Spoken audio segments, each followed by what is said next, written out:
Welcome.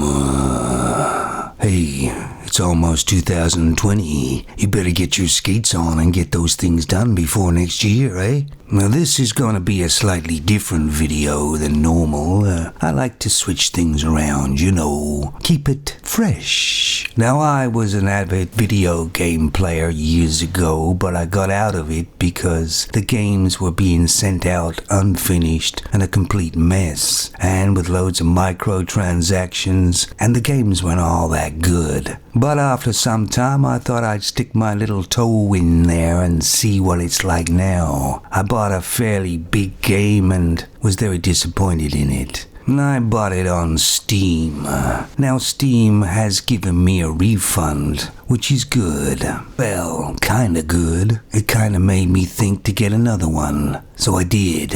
So I bought Far Cry 5. And at least the reviews of the game online were fairly close to what the game is about. First of all, if you read the reviews, you will find that it has a terrible storyline. It's really bad and badly done, but nothing can get you ready for how bad it really is. It is dreadful, and it's entwined through the whole game, so you can't get away from it. And it really is a game changer, because it spoils the game completely. Now I didn't expect a hell of a lot from Far Cry 5 because I played all the Far Crys. Well, not Primeval. I mean, who did? But I played 1, 2, 3. I didn't buy 4. It was the same old, so I knew the game would roughly be the same as, say, Far Cry 4, just with better graphics. And it does have slightly better graphics in Far Cry 5. But that's roughly all they've seemed to have done, is made it slightly better graphics. Everything else is roughly the same, except you don't climb towers all the time now,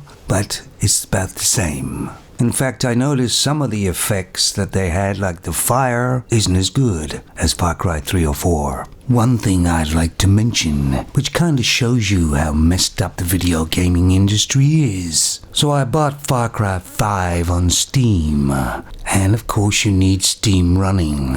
But then when the game's downloaded and you're ready to play, you push play, and then another screen opens up. Now you have to be a member of Uplay, which is Ubisoft's thing. You can't play it without it, so now you have Steam screen open, and now you have Uplay, which you must become a member of. And that screen's open too. And then the game finally opens up on top of all that. These things like Uplay were invented, apparently, so they say, to combat piracy. What a load of crud. It has to be open while you're playing it. It's basically spyware to send stats back to the company of what you're doing on your PC, how long you're on the game, and so forth. Who would they think they're kidding?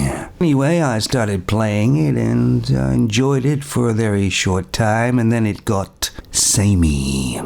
But I got it at a fraction of the cost when it came out, so I'm not complaining too much.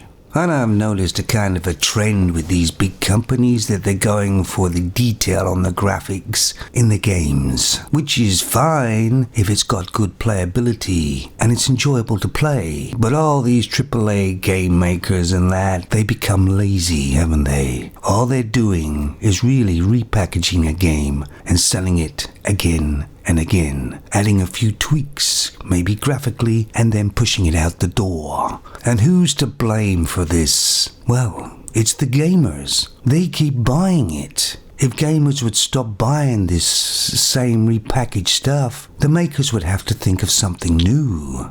Like I say, the thing about Far Cry, if you've played 2 or 3 or 4, you've already played 5, really. And the internet is filled with gamers' reviews of games and showing the same game, but it's 3 years on, and showing how the graphics are better. Well, of course, the graphics will be better. In 3 years, it evolves, doesn't it? So is that what you gamers out there want? Is just the same game repackaged just with better graphics year after year? I don't think so, do you? Gamers need to start voting with their wallets. These AAA companies are stifling and suffocating the real video game makers. They can't get a look in. And it kinda makes me sad a little bit that the young video gamers, haven't known any other games but the ones they're getting. And video games aren't cheap anymore, are they? They're quite expensive. And when these companies just repackage a game that they sold 3 years ago and push it out the door for the same high price, it's just goddamn laziness. But video gamers buy it, and that's the problem.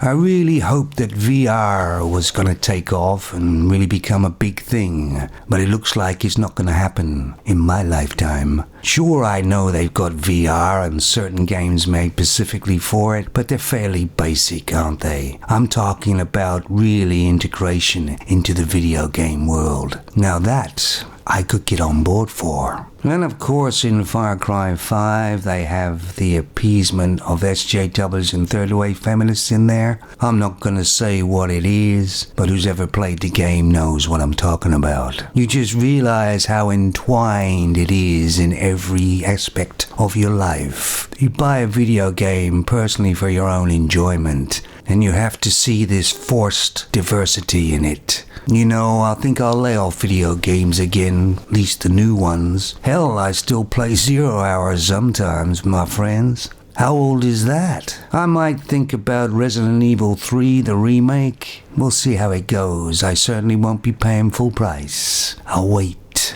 Disillusioned Video Gamer, signing out.